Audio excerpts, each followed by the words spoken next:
Les 2 minutes de Nicolas Turon. Eh ben, ça fait pas long. 2 minutes, c'est court, mais qu'est-ce que c'est bon. Ah oui, c'est bon, ça, c'est bon. Nicolas Turon. Qu'on me dise pas que François Hollande se tourne les pouces, qu'il déroule la fin de son mandat en bon roi fainéant. Tu irais passer le réveillon à Bagdad, toi? Hein? Non, bah lui, il l'a fait. Ça doit lui rappeler son bilan. Non, il légifère à tout va avant de partir. Et parmi les changements dans notre pays, au 1er janvier 2017, il y a la fameuse réforme de la laïcité automobile. Fini les signes ostentatoires d'appartenance à une marque et que je montre ma croix entourée d'un cercle au bout du capot de ma Mercedes. Non. Désormais, les signes d'appartenance à une religion automobile seront proscrits. Par exemple, les vitres teintées seront interdites dans les espaces publics. Dans la sphère privée, à la maison, vous faites ce que vous voulez. Dans l'intimité de votre garage, vous pouvez mettre le voile à votre voiture, ça vous regarde, mais pas dans la rue. Fini les nids cabriolets.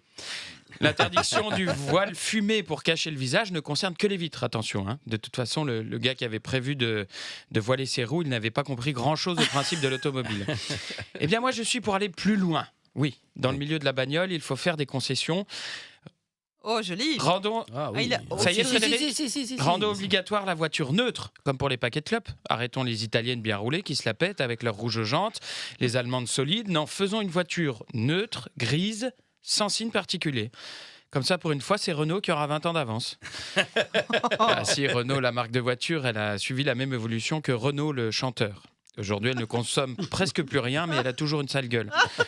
Attention, hein, on parle bien d'interdiction des vitres teintées, de signes ostentatoires, pas du tuning laïque. Ah oui. On pourra toujours se trimballer avec des jantes talus, des néons bleus sous le baquet, Oui. un pare-choc rabaissé, des autocollants Monster fluo. On rappelle que le mauvais goût n'est pas une religion, sauf dans le cas de Christian Estrosi, évidemment.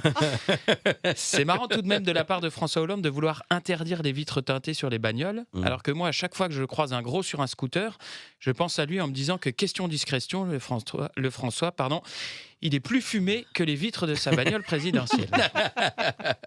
C'est tout pour ce matin, Frédéric. Eh ben, c'est bien, Nicolas. Mais Vous merci. nous avez encore amusé, ça fait plaisir à Renaud, vous êtes fait des potes.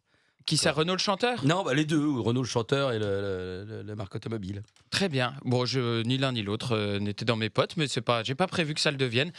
Demain matin, je recevrai normalement le représentant des frontaliers qui va un petit peu, comment on peut dire, accoucher tous les frontaliers de cette semaine terrible. Ça va piquer.